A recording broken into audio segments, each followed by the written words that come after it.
एक छोटे से गांव के किनारे, जहां पहाड़ों की गोद में एक घना जंगल था, वहां एक गरीब बच्चा रहता था जिसका नाम था अर्जुन। अर्जुन की उम्र थी 12 वर्ष और वह अपनी बूढ़ी अम्मा के साथ एक छोटी सी झोपड़ी में रहता था।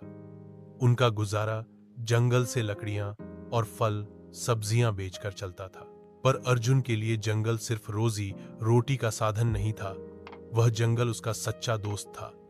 पेड़ों की छांव, पक्षियों की चहचहाहट और हवा की सरसराहट, ये सब उसकी आत्मा में बसते थे।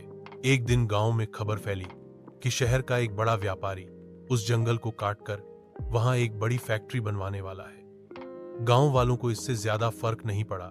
उन्हें उम्मीद थी कि शायद उन्हें काम मिल जाएगा, पर अर्जुन का दिल टूट गया। उसने सोचा, जिस जंगल में मैंने अपना बचपन बिताया, जहां हर चिड़िया की बोली मुझे याद है, वह कैसे कट सकता है। अर्जुन ने ठान लिया कि वह जंगल को बचाएगा। लेकिन एक छोटा सा लड़का जो खुद 2 वक्त की रोटी के लिए तरसता है, वह एक बड़े व्यापारी का क्या बिगाड़ सकता है। फिर भी अर्जुन के दिल में एक छोटी सी चिंगारी थी, उम्मीद की चिंगारी। हर सुबह जब गांव वाले सो रहे होते, अर्जुन जंगल में चला जाता। वह पेड़ों से बातें करता, उनकी छांव में बैठकर सोचता कि उन्हें कैसे बचाया जा सकता है। एक दिन जंगल का एक बूढ़ा बंदर, जिसे सब बुढ़ियां कहते थे, अर्जुन के पास आया और उसके हाथ पर अपना पंजा रख दिया, जैसे कह रहा हो, हम सब तुम्हारे साथ हैं। अर्जुन को लगा कि जंगल के जानवर भी उसकी बात समझते हैं। अर्जुन ने गांव के बच्चों को इकट्ठा किया। वह उन्हें जंगल के महत्व के बारे में बताने लगा। ये पेड़ हमें हवा देते हैं, बारिश लाते हैं और जानवरों का घर है। अगर ये कट गए तो हम सबका क्या होगा। बच्चे उसकी बातें सुनते और उनके दिल भी जंगल के लिए धड़कने लगे। अर्जुन ने एक छोटी सी सेना बनाई, जंगल रक्षक सेना। बच्चों ने मिलकर पोस्टर बनाए, जंगल बचाओ, जीवन बचाओ।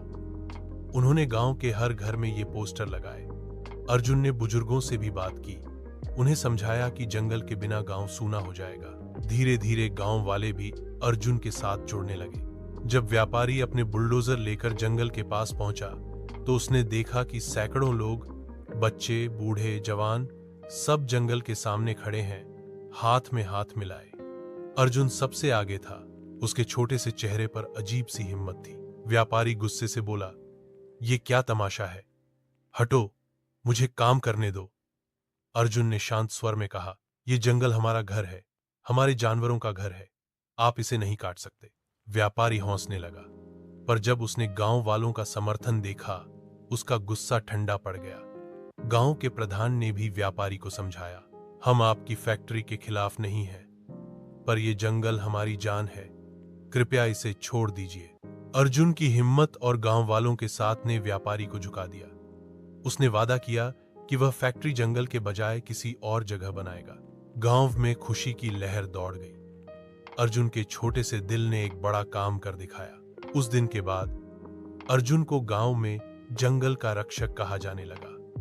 वह अब भी अपनी अम्मा के साथ उसी छोटी सी झोपड़ी में रहता था, लेकिन उसके चेहरे पर एक अलग ही चमक थी। जंगल के पेड़ भी जैसे उसके लिए हर रोज नए पत्ते उगाते थे और चिड़ियों के गीत अब उसके लिए और भी मधुर हो गए थे।